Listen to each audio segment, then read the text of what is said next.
Previously on Balance HD. Okay, there he goes. And Toga.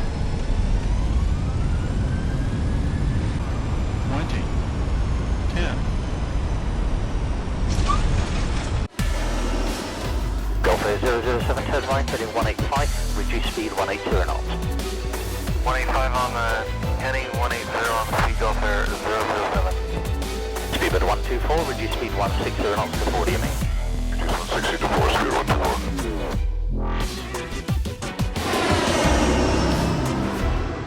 Hello there guys, hope you're all well and welcome to another FSX video. And I don't know why I'm trying to emphasize things in a weird accent, but that is how I'm feeling today. Apologies for the lack of content over the past 7 or 8 days. My life has taken a rather weird U-bend, U-turn, whatever you want to call it. And right now I am only just getting back to normal.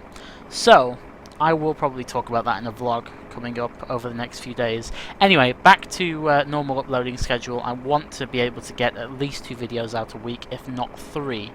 And we are kicking it off with taking me out of my comfort zone. And the rain has just started, and you can hear it, so I'm hoping it's not drowning my voice out. It shouldn't be. We are currently on the ground at Liverpool. Echo Golf Golf Papa. No VATSIM. We are Active Sky Next, powering the weather, UK 2000 Liverpool scenery, and we are using the Coolsky DC9. Now, I have wanted for a long time to play with this, because that is literally what I'll be doing with it. I can't simulate it, because I don't know how it works. I will be playing with it. And I've wanted to do it for a long time, but I just dropped something, sorry about that. But it, to be quite frank, intimidated me. This aircraft was given to me by the developer of the Coolsky DC9. Quite kind of try that again. Quite kind of him indeed. But I haven't done it any justice. And then coming into the year, I figured that I was fed up with doing the same thing over and over again, flying from A to B in either the NGX or the Airbus from Aerosoft or the 777 or the Majestic. I just wanted to broaden my horizons a bit and be thrown way out of my depth, out of my comfort zone, and see what happens. And the birds are really making this video impossible. Thank you very much. We will continue though. So, what we're going to do is just that. I have no idea what I'm doing. We are going to run a video series comprising of me getting to grips with this thing. And hopefully it will work, and if it doesn't, then oh well, we tried. I really want to do this with a bunch of add-ons, and I did ask for some suggestions on Facebook, so if you haven't been over to Facebook and put your suggestions in, then feel free to go and do it. There are a list of things that are already on the agenda, but still, I will always take new suggestions, don't worry about that. I've been told that this aircraft has a really neat training feature built into it, which means that although I have no idea what I'm doing, it should be relatively simple to get going. I have a vast amount, about 50, 60 hours, in the sim, in the MD-80, and from initial glances of the gauges and the overhead and the pedestal, they kind of look a little similar, so maybe it won't be too bad. So, before we start, if you have already purchased this and you're following along, or you're thinking about purchasing it, then I will leave the links below to where you can get it from, and I'll show you exactly how I got to this state. Bottom left, hidden behind the parking brake, is a big menu. If you go to Flight Center, then Auto Aircraft Config, and then select Cold Cockpit, all systems off. There are a bunch of presets, but for now I want to start right from the beginning. There is a mass amount of things here, so you can dispatch your own flight, you can change the options obviously. Failures, the failure system is ridiculous. Like, you've never seen so many failures in your life. It's just, everything is there, it's crazy. Ground ops, again, we've used this a little bit actually, so I could open the door and put the air stairs out. I can probably open the back ones as well. NavSim, well this is just kind of like a GPS as far as I can gather. Again, I have no idea, it might not be. We'll probably use that, not today, but in a future video, once we fully understand what it's all about. And then the schematics, which show you a live representation of exactly what is happening. And this thing is just incredible. I mean, why? You wouldn't even think of having that, you know, and it's all interactive, so it's crazy. It's really crazy. But anyway, I just want to get down and dirty with it and figure out how it flies, figure out how it handles.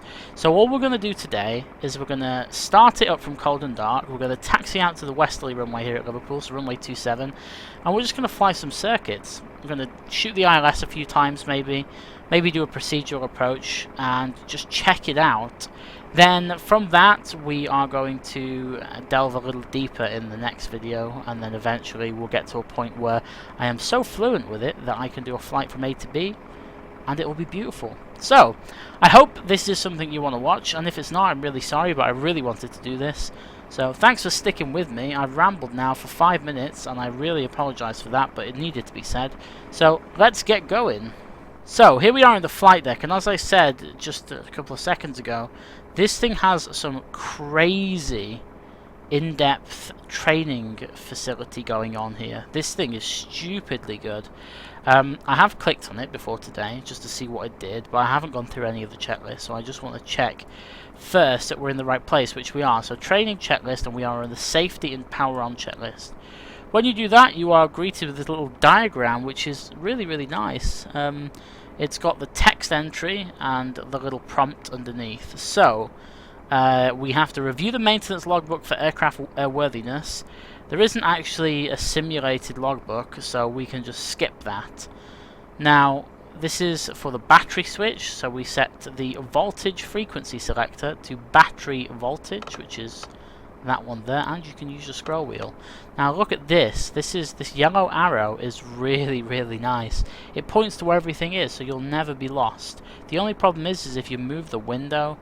I'm going to see if I can do this without screwing it up. If I move this window up over a bit, the arrow doesn't move with it, so I guess that's a limitation of the way the panels work. But just in case you move it across, remember to move it back, otherwise you'll be staring at a blank screen wondering what's going on. Anyway, check for 25 volts minimum. Well, we can't do that because the battery's off. So can we turn the battery on? Yes, we can. I guess that stage and that stage are the wrong way around. You can hear the audible stuff as it all comes online, which is really nice. We need to check that the lights at the bottom here are showing red, which they are. The AC emergency bus light and also the DC emergency bus light are in the off position, and they're red, which they are. Okay, we are to check that the master caution and the master warning lights are there, which they are, and from that we are to make sure the packs are off, which they are. Set the cabin altitude control lever to the up position, which is this yellow lever here. It's already in the up position. And we can make sure that the indicator, which is this triangle here, is in the forward position, which it is. So make sure the auxiliary Make sure that the auxiliary hydraulic pump is set to off. It's a 3-state switch. You have on, off, and then override. If you're going to power the hydraulics, I would guess for maybe to use the parking brake or something like that, then you can just hold down override, and with the correct pumps on, you'll be able to get pressure into the systems. So, left and right fire handles fully in and the vertical position, well, they are. And if this is about doing fire tests, then I'm not interested. So, set all loop selector switches to both. Okay, that's all the same. Yeah, this is just a fire test system. I'm actually going to skip all the way through this. So, there we go. Starting the APU. To start the APU, make sure the doors are on auto and the guard is closed, which it is. This is exactly the same as the MD-80, which is nice. And the APU air is off for the moment, and the APU fire cont switch is set to norm, which it is. See, it's all pointing to it. I don't even need to move my mouse. The start pump, okay, well if we have AC power, which we do not, then we leave the start switch on, so we need to turn it on.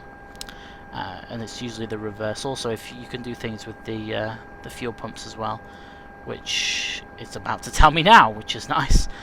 So if the AC electrical power is available, which it's not, then we would turn the right fuel pump on.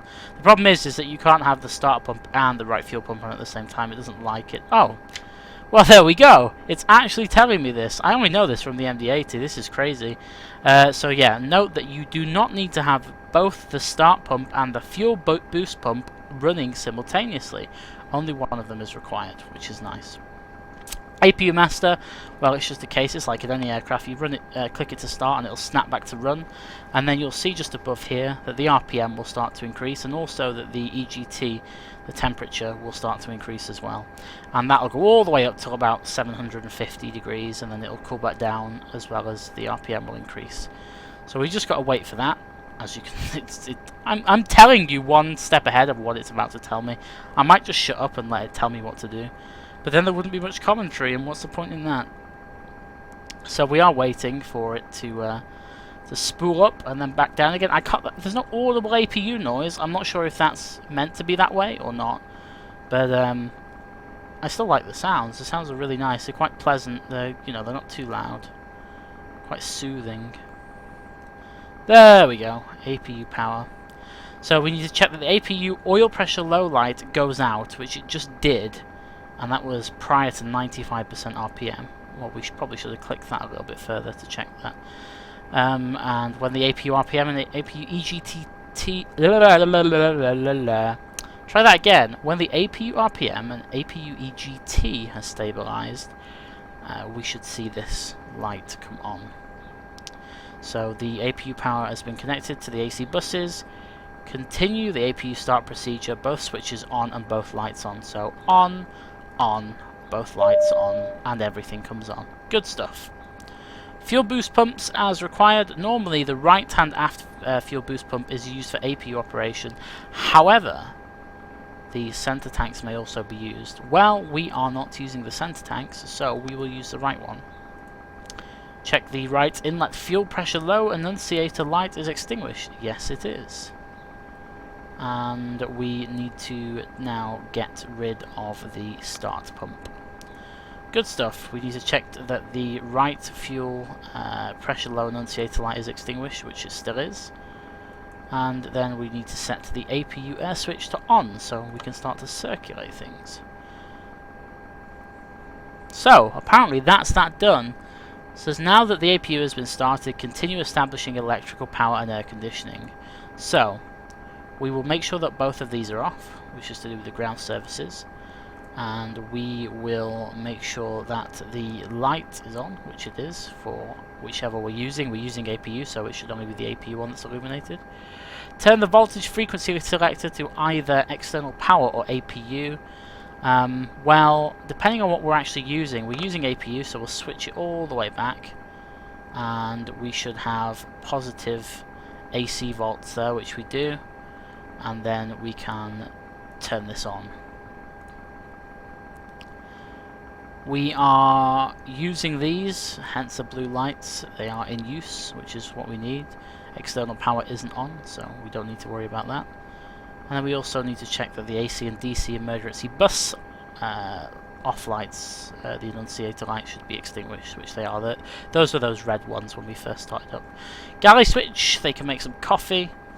And we need to check that the pneumatic pressure gauge is showing the right indication. It says between 30 and 45 psi, and it's right on 40 at the moment, so that's pretty much perfect.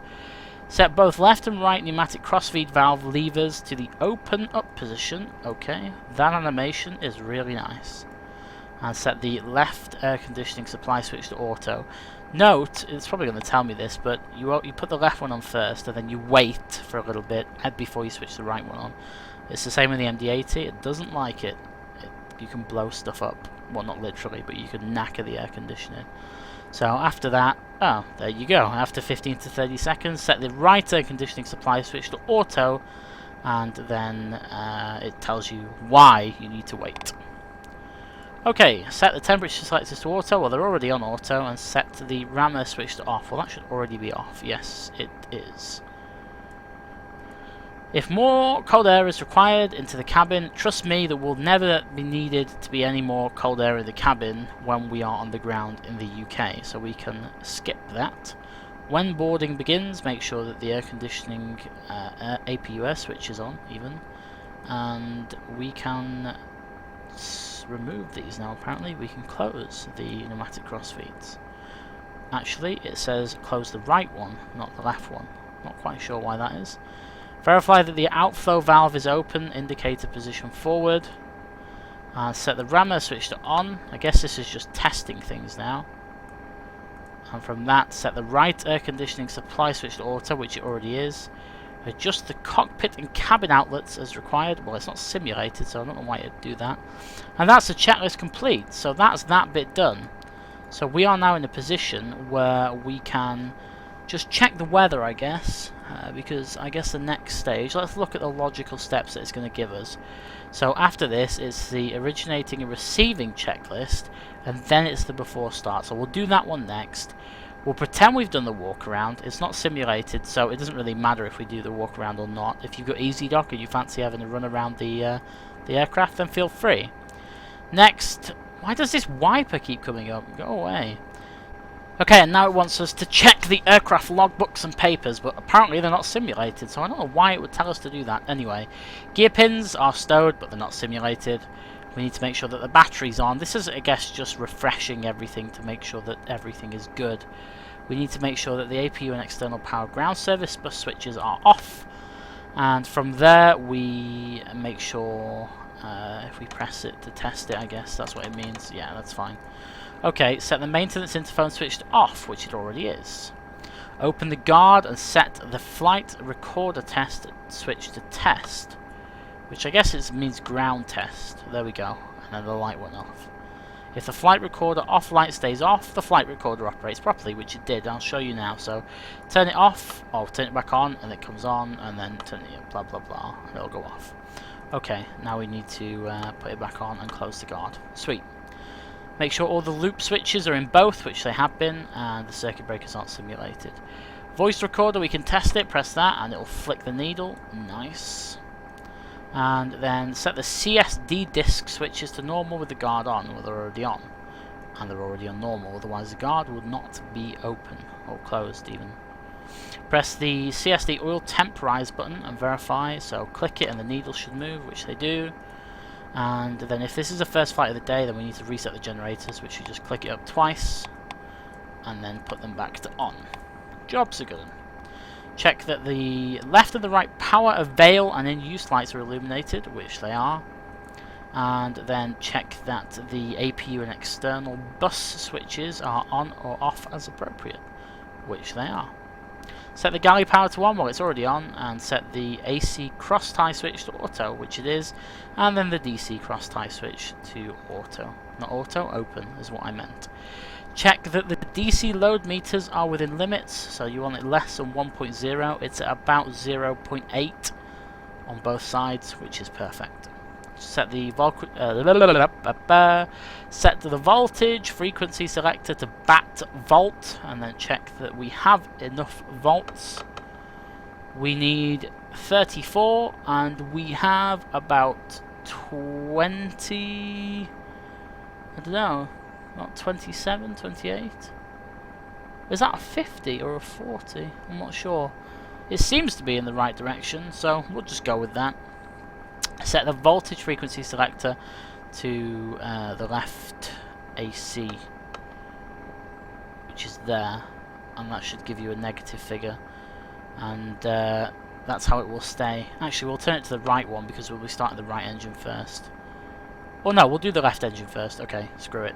Emergency power, we can check, we can put it on, and that should illuminate that light, which it did. It should extinguish those lights, which it did, and then all of that should come into play, which it has done. Captain's RMA, okay, returning stuff now, are we? Captain's RMI, off flag out of view, which it is. That's not simulated, so that's fine. We can change it to bat volt, and we can look that when we change this, you can see a small increase and decrease in the voltage as we turn on the emergency power. Anyway, we'll go to bat amp and you'll see exactly the same again. Probably going to break that, but still we can turn it back off now, and then we can set the fuel cross feed lever to off, which it already is. It's in the up position. Set all the fuel pumps to off, which is a bad idea considering we're on APU, so I'll leave them as they are. And then check that the left and right inlet fuel pressure low lights are illuminated. Well, if we turn this off, then that will come on, but we want to turn it back on. So check that the start pump, or check the start pump by turning it on, and then that should ultimately, with all those off, bring that light back on. Actually, no, it should turn the light off, and then it should bring it back on, etc. Turn on one pump at a time and check the appropriate inlet. Yeah, okay, so basically if we now turn the left one on, it should get rid of the left inlet fuel pressure low light should go off. Note that when operating the center tank, well, it's irrelevant, we're not operating the center tank at the moment, but I get the point. Set the fuel crossfeed lever to on and check ... that the left inlet fuel pressure low light extinguishes. Well, it did, because the fuel pumps are on. This confirms that the crossfeed is open, but if we turn the left one off, it stays off. Good stuff. Set the fuel crossfeed back to off. Okay, job's a good one. And then obviously we would check that it was back in the off position. Okay, so turn on the no smoking, which is probably good, and the seatbelt signs. And we'll put the meter select and heat switch to off. It's already on off. And we have a pitot stall heater light on at the moment, which we can get rid of by flicking that to capped. And then from there we can check that it's one step ahead of me. That's nice. The airfoil is off and the anti-fog is off. The windshield needs to go on and the engine anti-ices need to go off. Check that the engine anti-ice on lights are extinguished, which they are. Depress the instrument warning test switch. I'm not doing all the instrument warning switches, I'm just going to whiz past that. And then we are to set the parking brakes to the off position. We don't need to do that because I'll never get them back on because I'll lose all the hydraulic pressure that we've built up. So we'll go with the anti-skid to arm and we will check to see that the lights extinguish, but they won't extinguish because we've got the parking brake set, so that's a test we can't really do. We can check the systems, but again the parking brake is on, so that would be a bad idea. So we'll skip this bit. Now we can test the stall, so we'll test system 1 and system 2. And then we can check the stick shakers, which are somewhere. I can't remember where the bloody stick shakers are. Also check the bus stick shakers operate. Oh, they're not simulated. Great. Okay, cool. Yaw damper needs to come on, and we need to rotate the flight director mode selector switch to heading, which is here. SC light switch, speed command light switch on. And place the speed command test switch to slow and then fast. So we're testing that now. So with slow, it should change, the needle should change to slow, and then we should turn it off, and then we can turn the Mac trim compensator switch to test, which is the top one. And with that, nothing happens because it's not simulated. I don't know why they run through things that aren't simulated. Verify that the Mac trim in-op lights illuminates for about 10 seconds. Well, I didn't see that. Okay, there we go. And then after 10 seconds it should disappear, which it will do very shortly. There we go, gone. Place the radio rack switch in the fan mode and check that the radio fan off annunciator light is extinguished. And now we need to set the barometric pressure. The weather today is rubbish and the QNH is 1005. So we are going to set it to 1005, and then we are going to set the increase knob to the index mark. Well, that sounds legit. So how are we doing that? Increase mark. So I guess all the way to the right. Yeah, okay. Adjust the altitude knob to whichever the following yields the highest cabin altitude, but not more than 8,400 feet. So field elevation plus 1,000 feet. So field elevation at the moment is, let's see, it's like 81, isn't it? There you go, 81. So 1,081. So we'll set it. It goes up in hundreds, so we'll just do that. There you go. That's about right. Check that the system selector is on primary, which it is. Check that the transfer lockout and standby lights are extinguished, which are these here. And then you can press to test the flow light, which is this here. Yay. Turn the RAM switched off. Press the warning caution lights test, and that should illuminate everything, which it does. And then check the master caution and master warning lights. Press to test both engine reverse unlock lights, which is sweet. And set the position lights to on or both. Well, position, you mean? That would give us navigation lights, as we can see here. Hooray! Okay, so any other exterior lights? Well, we don't need any at the moment. Oxygen supply lever to on, it's already on, and the diluted demand control lever to normal oxygen is already set. Check the pressure on the oxygen pressure gauge, and that's all extinguished. Check that the crew oxygen, but okay, that's not simulated, so it's fine. Place the captain's static air selector on the normal mode, which it is, and set this mark sensor switch to LO, which is the middle one. I said mark sensor, it's MRK sensor. I don't know whether that's mark or not. I don't know what it means, to be honest. Test the marker beacon lights by pressing them in. So that one works, and that one works. Set the clock, well, it's already done. Airspeed indicator, no warning flags, and the needle should indicate 0 knots, it does. And same with the ADI, and we need to change this now to about 15 degrees.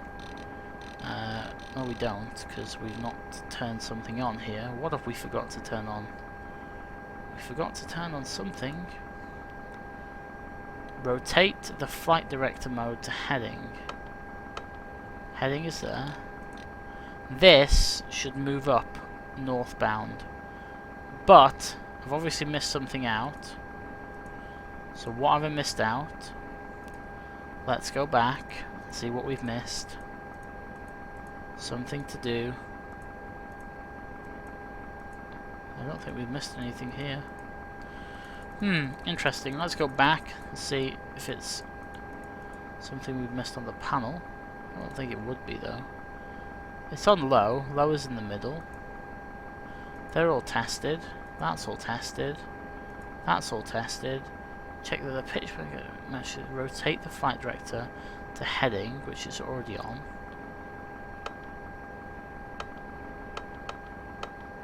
And then move this. Oh wait, hang on. No, that doesn't even work. I'm doing something wrong here, I know I am, because I've seen this work before.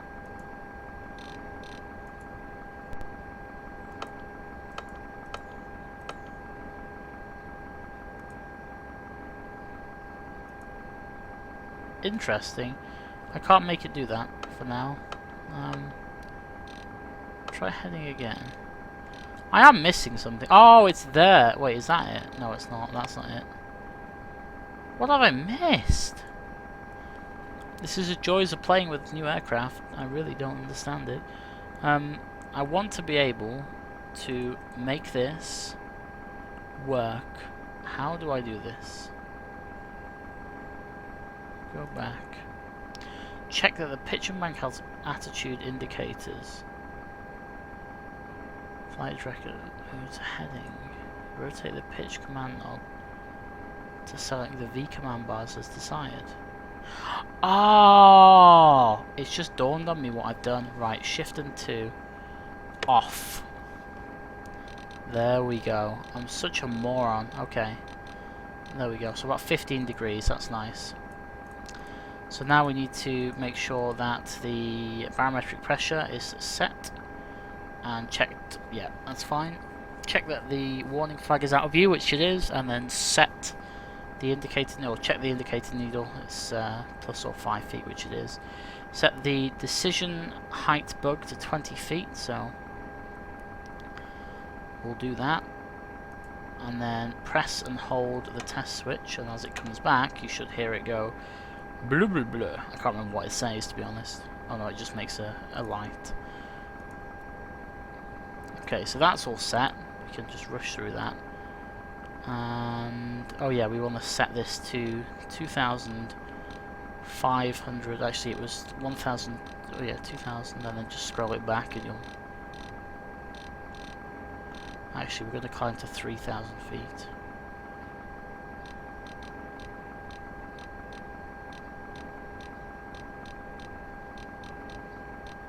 There we go, right there, you heard it. So 3,000 feet, nice.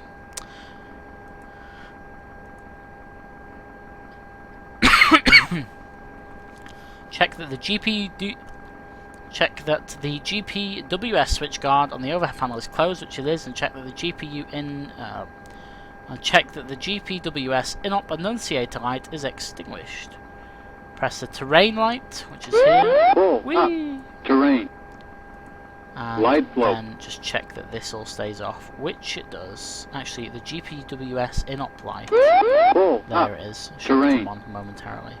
Light Press flow. the max SBD warn. And then we can make sure that the slats, we can turn the autopilot servo switches on.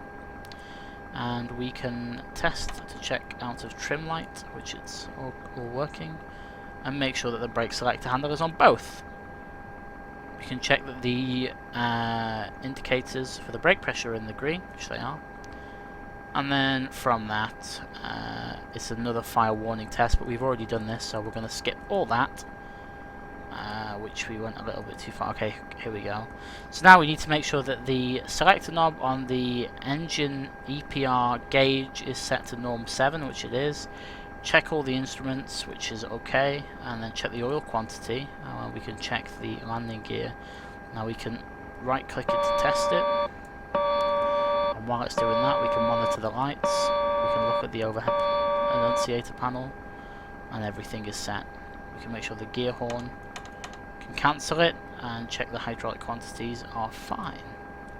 Check the alt hide pump to on, which is that one. And then from that we can set both the left and the right engine high pump to high, which is at the top. Good. Put this in the override position, so the down position, and it will start to pressurize things.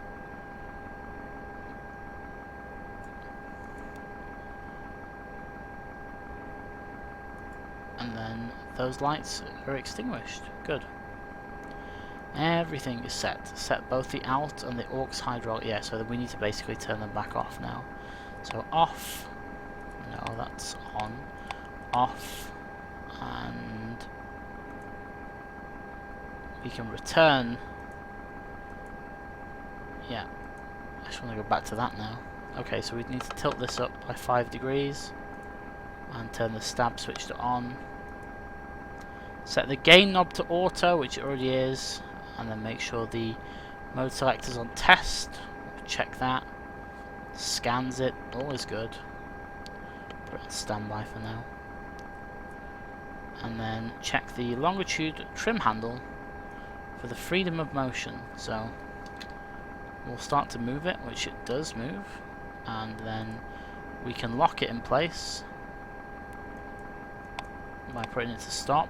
And we can go back, and then we can't trim because it's won't let us, so that's nice. And we can put it back to normal and close the guard. And now we can set the stabilizer trim for takeoff. Or in the green. We will have a load sheet that we can trim to, but for now, just in the green will be fine. Check the rudder trim for freedom of movement. Yep, that's all good. And the aileron trim, I guess. Yep, good. Check that the spoiler lever is in the full forward position and disarmed, there it is. And check that the rudder hydraulic control lever is in the power position, which it is. The cabin altitude control lever is set to manual, which is in the down position. That's just going to test that. I know how it's not anything exciting. Check the flat position. Slats extend light is extinguished, and the slat disagreement light is off, which it is. The fuel control levers are in the off position, and the autopilot, so servos engage is disengaged. Set the turn knob to the center detemp, which it is, and make sure that the heading select switch is off. Check and set the radios as required. So ILS is 111.75. We'll set that on both sides as well, because that's all we'll be using. We'll set Unicom, even though we're not on VATSIM. And then, from that, the checklist is complete. So, we can come out of that now. And finally, we can actually start to do things, which has taken us the best part of about 20 minutes, something like that. 36 minutes, actually. Told you this video was going to be long. Okay, so from here, we can do, we can actually tell GSX that we want to push back and we want to go nose right. And from that, we can grab the flight center, ground ops, and we can start to close everything.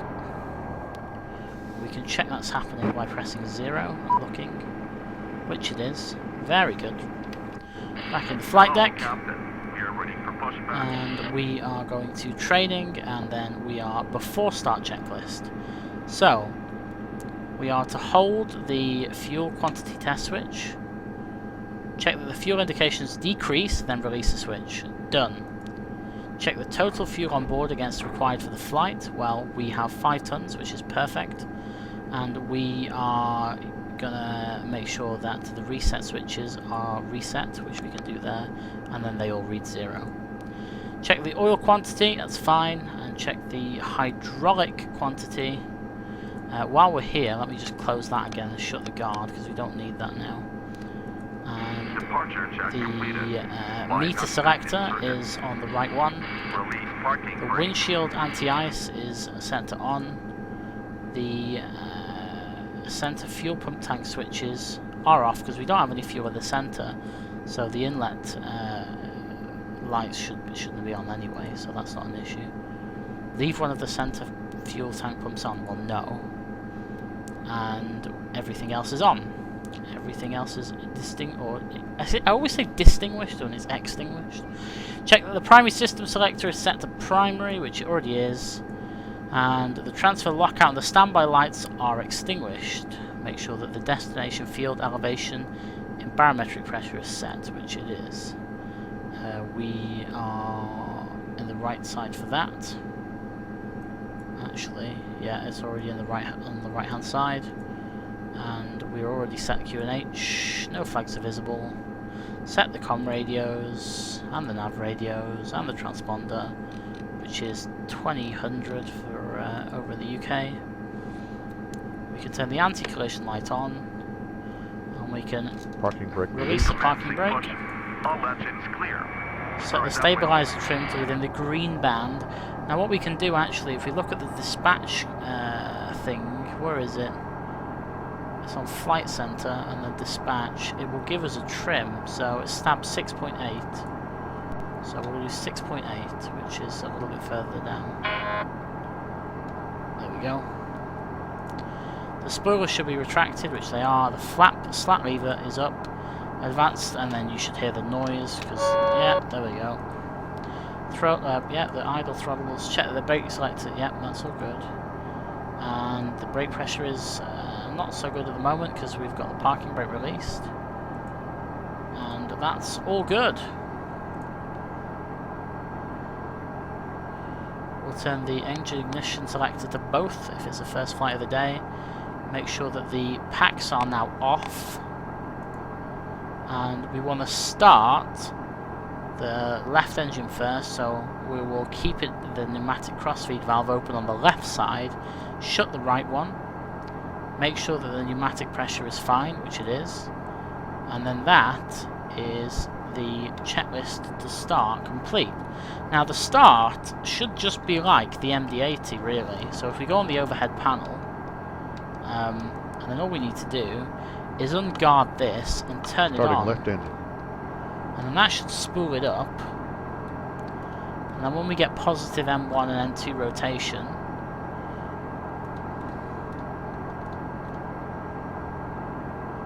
which we're doing now, 20 odd 30%, we can whack the fuel in. Set parking brake. Set the parking Parking brake set. There we go. Engine number 1 is slowly coming online. So all of that setup really probably seemed like a massive task, and it was in essence, but I'm glad that I did it because now I know exactly what I need to do in the future. So engine 1 is online and it's all stable. I'm just setting up the courses for the ILS.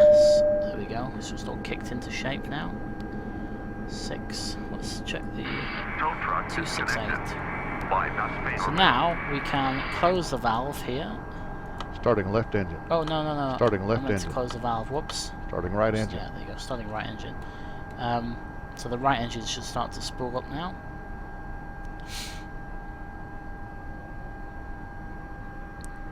Oh, no. Bad. Okay. This is why you should never rush things and always use checklists. That's what we needed to do. Now, is that going to start on its own? Yeah, it is. Cool. Pneumatic crossfeed valves are the saviour.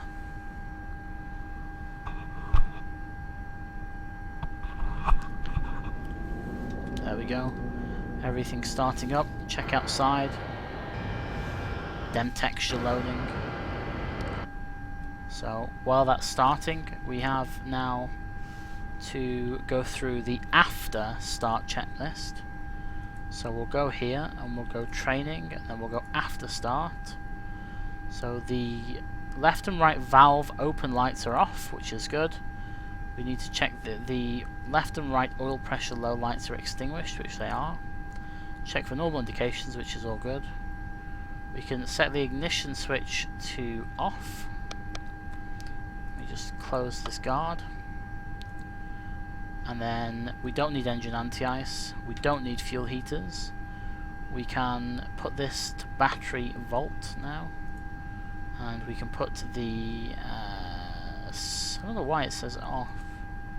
Maybe they stay off until after departure. That's on open, that's on auto. That's off.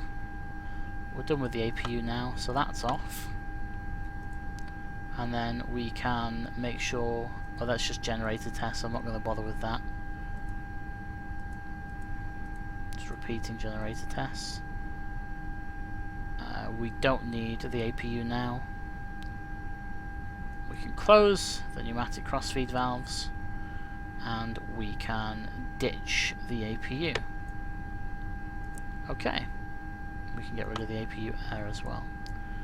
Nice!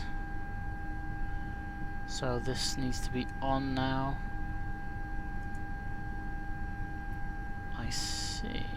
It needs to be high, they're already on high. And that end one needs to be on. Good. No lights, only the anti-skid and the emergency lights, but that will sort itself out.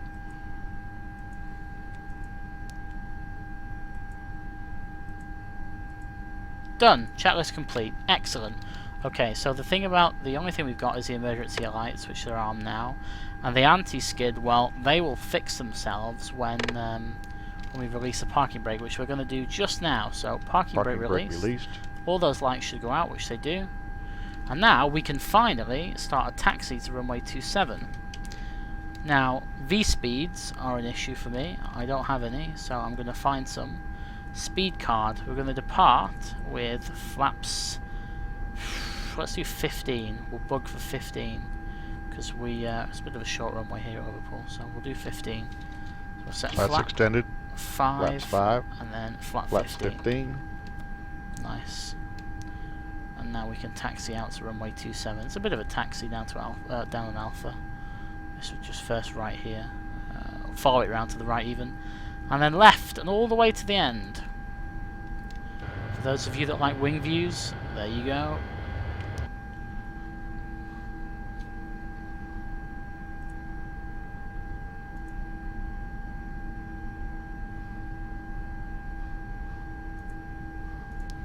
Sweet. I'm not gonna lie, I really do like this aircraft. I'm not a fan of old school stuff, but this is really well done. Well, I mean, the reason why I'm not a fan is because I'm incredibly lazy. and having to program all of this manually just takes far too long for my liking. But having said that, it's actually really nice. As far as departing goes, and you know, making sure that the correct speeds and stuff are selected, not speeds, the right power setting is selected. I have no idea. That's something that we'll delve into in another video. For now, I'm just going to go ham with the power and hope that nothing goes bang. I hope it won't. I don't see a reason for it doing so. Maybe I can look in the, while we're taxiing, maybe I can look in the flight center and see what's going on.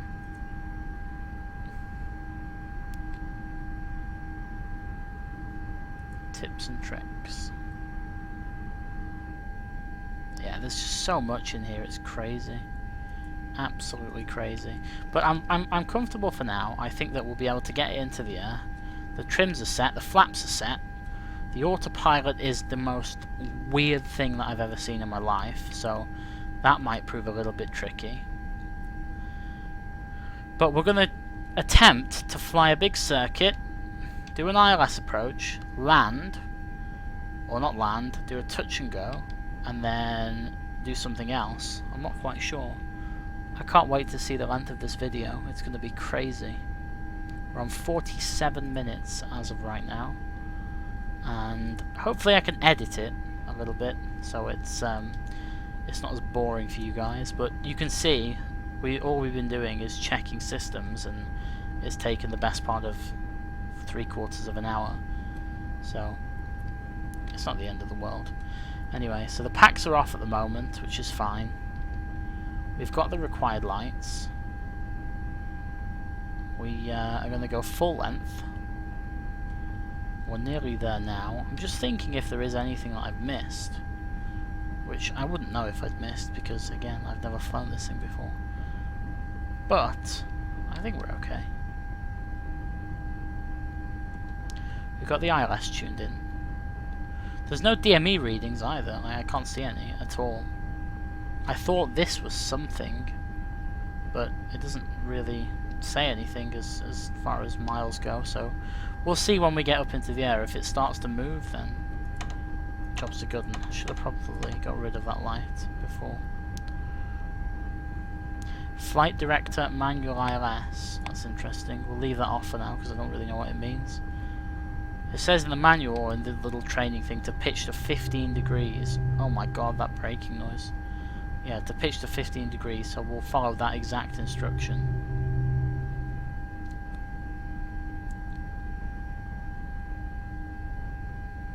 So here's Alpha 1, runway 27. Brake pressure as you tap the brakes is incredible. Right, so we need to make sure that the transponder is on, which it is. And from that, we want to turn the landing lights on. And we want to turn the strobe lights on. I'm actually a little bit nervous, I'm not going to lie. Flight controls are checked.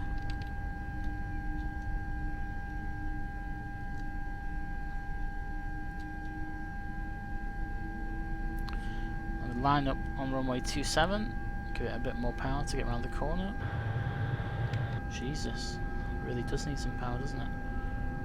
Right, I think we're good. Are we ready? Is this going to end in disaster? Probably. We can try anyway. Let's go. I'm just going to go give it full power and see what happens.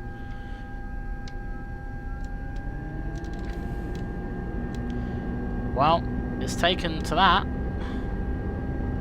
Nothing's going wrong so far.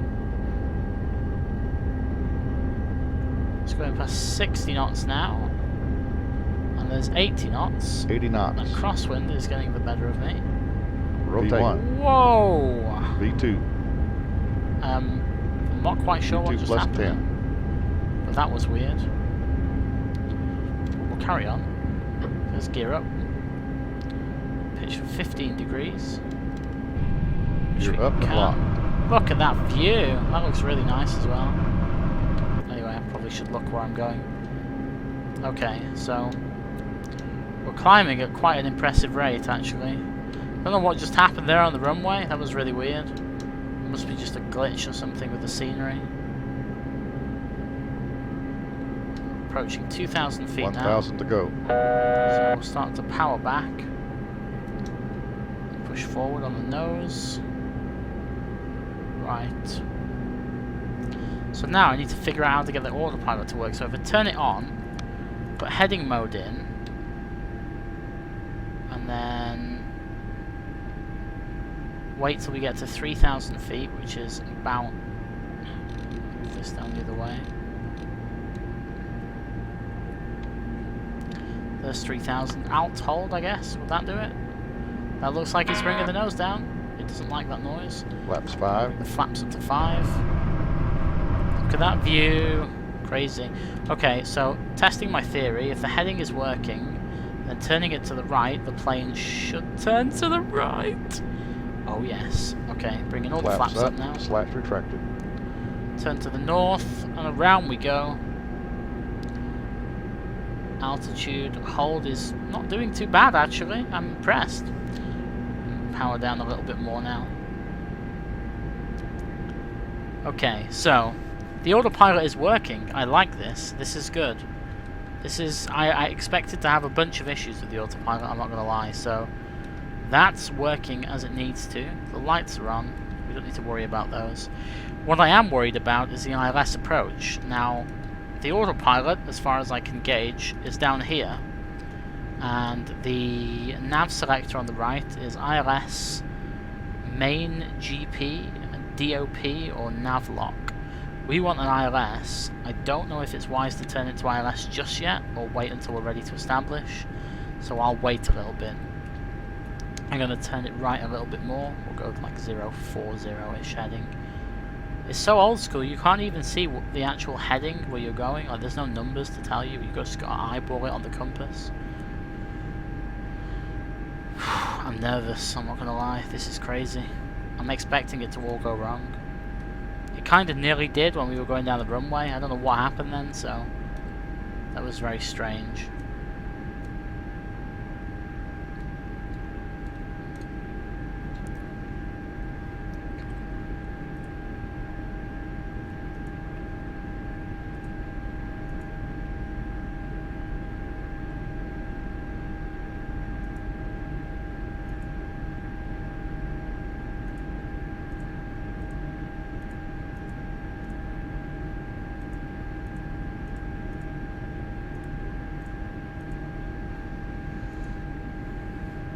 Okay, so let's look out the right window. Can we see anything? Can we see the airfield? No, we can't. Got to kind of eyeball this now and see where the hell we're going to go. So we'll turn right, heading 090, and we'll just fly downwind of the field. Again, this DME is bizarre. I don't know if it's a DME. It doesn't feel like it's a DME. Maybe it is a DME, but it's very strange if it is. I mean, is that literally 0.7 miles if it does read correctly? I don't think so. We can change this though to ILS. I know we can do that much. And if we keep, let's see, let's just try this. You know, trial and error. This is what this is all about. Oh wait, it already did it. It turned it to ILS itself. That's interesting. Okay. So we'll fly like this for a little while, and then I'll just monitor this DME and see what happens.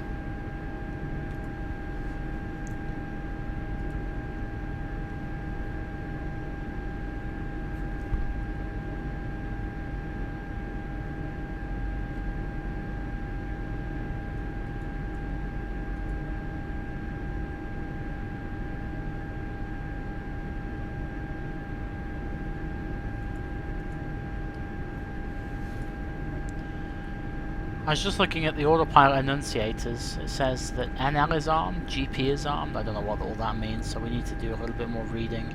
But the speed card for landing, I want to use flap 40, so we can set those bugs up. It's nice, you just click on the flaps and it puts it into the speed tape thing here, whatever it's called.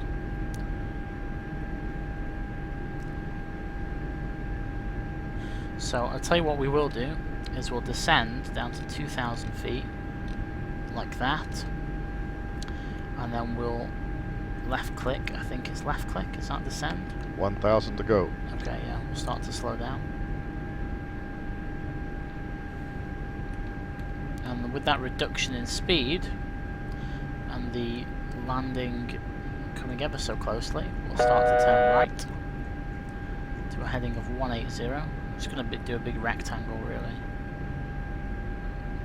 We'll idle the power a little bit more, let the speed start to bleed away.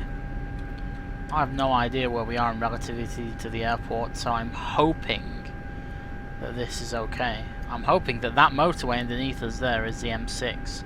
If it's the M6, we're good, because that's just enough out to the east for us to make a decent attempt at an ILS approach. So I'll put one notch of slat down, we'll get all the slats out.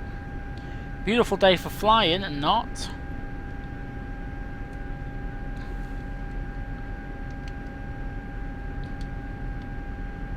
Power down even more.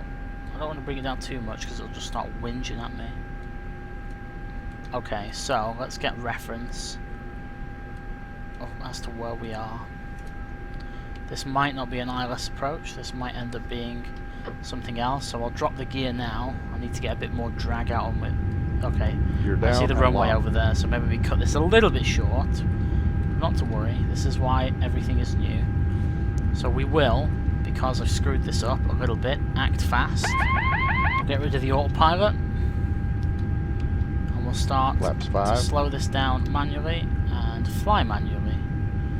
This is kind of like a visual approach more than an ILS. But the ILS is tuned, so it is possible to fly it. It's just a little bit close for comfort. Flaps 15. It's flat 15. We'll Flaps, go 25 and 40. 40. We'll just dump all the flaps out now. Balloon it around the corner. Get a decent descent rate going. We might be a bit high here. I'm hoping that we'll drop it down just in time.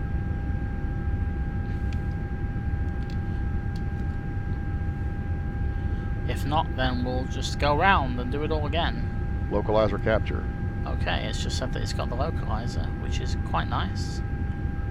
Wonder where it... Oh, okay. Hang on, we might be okay here. We may be okay. We may actually be okay. Wow, I think I might have just pulled this off. A little bit on the high side, but I can deal with that. A little bit on the high side. The speed is good though.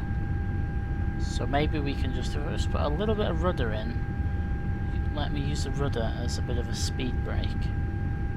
And we'll be able to drop that without losing too much of the, or without increasing too much of speed. Look at this.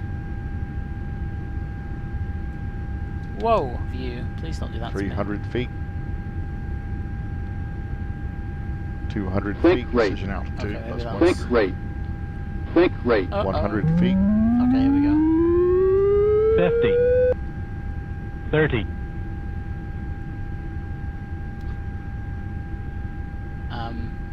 Please touch down.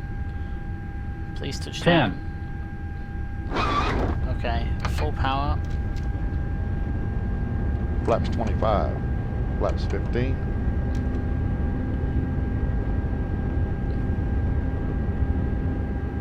And we're back in the air again. No idea how procedurally correct Positive that rate was. of climb. Gear up.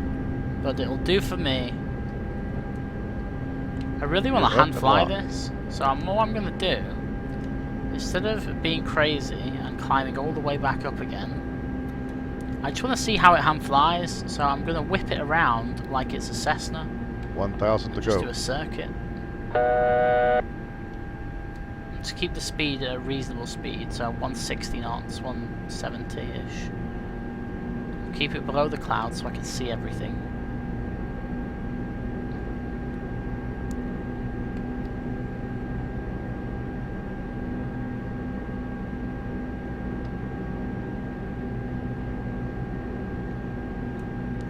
There's a South Bank M56 motorway, for those of you that live anywhere near Liverpool. Chester's just kind of in that direction there. So we'll follow this. We'll follow the M56, and then we'll whip it around. So we can put the gear back down now. We'll put the flaps back to 25 for now. You're down and locked. I'll take the last flap when we turn to final. I'll look for the bridge. The bridge should be lurking around up there somewhere. There's Liverpool on the left of us.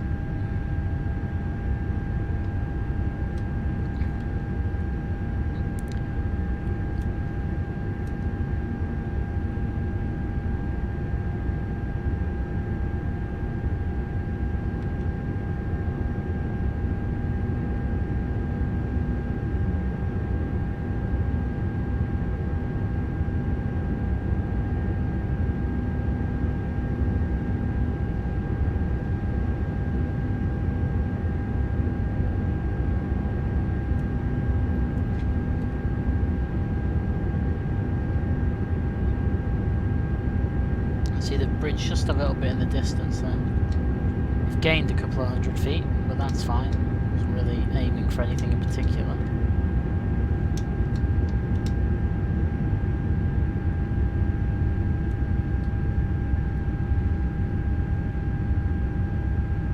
Actually, I'm going to put all the flap down now.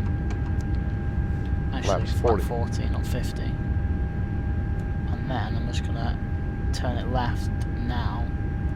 Fly an incredibly short base to final.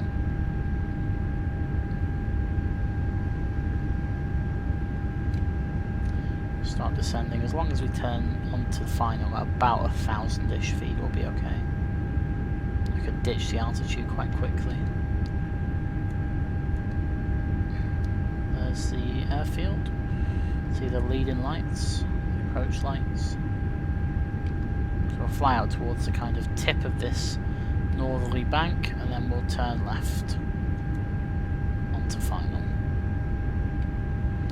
In real life, if you're flying in on something like a Ryanair or an EasyJet, you usually find that you'll kind of, I hope you can see my mouse, but you'll come over the top of this hill here and then round, so we're not too far off.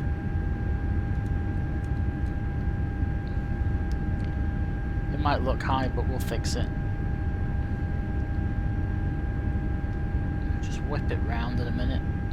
This is something you probably do in like a Cessna 172 or a Piper Warrior or a Tomahawk or something. I don't think you'd ever see a 7. I know it's a 727 then. I don't think you'd ever see a DC9 doing this. Lead skills, 800 feet now. Right, we'll start the turn inbound. I'll have to use a little bit of rudder to get around this corner though. Okay, a bit more of a bank, and around we go. Localizer capture. Roger. 500 feet. Think rate. Think rate. Pull up. Sync rate. 300 Pull feet. up. Yeah, Think I've rate. screwed this. We're about to have to go 200 around feet. again. Think rate. Decision altitude plus 100. We might be okay, we'll see. 100 feet. 50, 30, It doesn't half float, I'll give it that. Now, we passed Echo, which is not good. 10, So, we're going to overheat the brakes here and try and stop in time. Okay, and it just glitched out again when it landed, and now it's bounced. And that might not be good. Nope, that's not good. 60 knots. I don't know why it keeps doing that. That's really weird. What is this? Whoa! 60 knots. 60 knots. That, ladies and gentlemen, is apparently how you fly a 60 DC9. knots. And now I'm in the sea, and now Don't think. and then it's all over. Don't. Okay, so as you saw, it didn't end as well as it could have done. But that's the joys of trying out a new aircraft. I've no real idea why it bounced, why it glitched. Not really sure. I'm sure we'll figure that at some point over the coming weeks when we do more of these videos. Anyway, if you liked it, I apologise it was an hour and 2 minutes. It's a pretty long video, but if you liked it, let me know. And if you want to see other aircraft and you want to see more of this, and also let me know. Any hints, tips, I don't know, trying to teach me to suck eggs, in the comments below. And that's really it. I like my end slate now. I'm going to use this more often. Take care, and until the next video, speak to you later. Bye bye.